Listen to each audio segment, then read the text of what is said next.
person. The next is to tune in and listen. So I want you to think about if you have a colleague, maybe it's peer to peer, or maybe it's someone that reports to you, and they come to you virtually in lieu of being in person. You don't get to see that full range of motion, and body language or the energy. Or someone said to me the other day in a coaching session, you don't get to detect their vibe. How do you substitute that when you are in a virtual environment? So let's say that this colleague comes to you and they have an issue or a problem. I want to ask you, and I'll ask you to type into chat, what are some of the things that you find yourself listening for?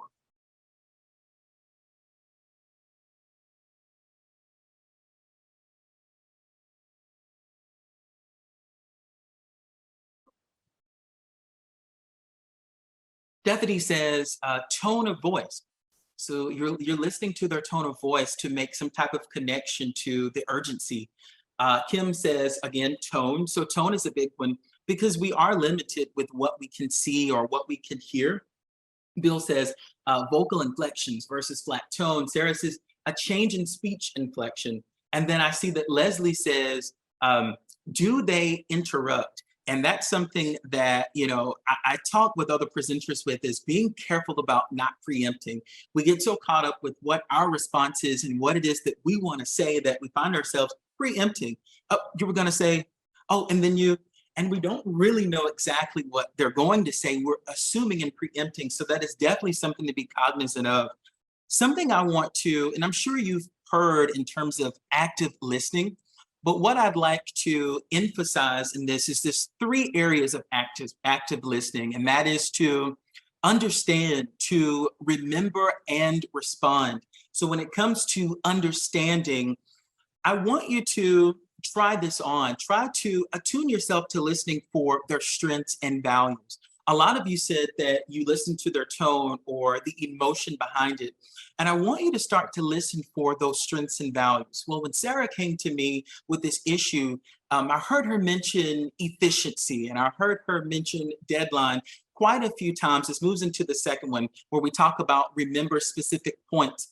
But in that, you get to kind of think about, well, I can tell that, getting projects done in a specific amount of time is important to Sarah. Or maybe what she's bringing to me is that she feels that there isn't enough amount of time in order to finish this project, or maybe it's too much time and we can cut down on our resources and the time expended on getting this project done.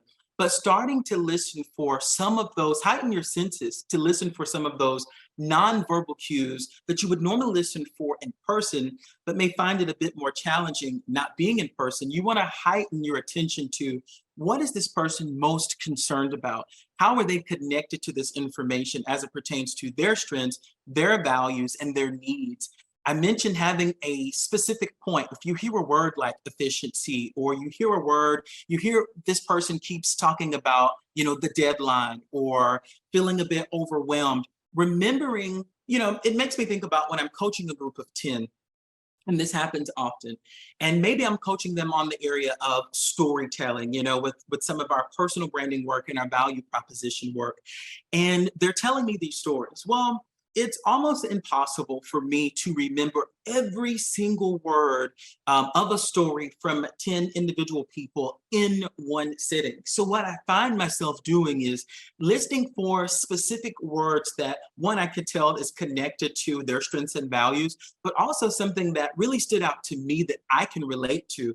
So when I get ready to coach and tell them what I heard back was, I'm able to call on those specific moments, one, to let them know that I received or what I heard, what they were saying, but also it's an entryway for me to begin that coaching from a valid place by actually using specific points, more than one, that I heard within that conversation or that story.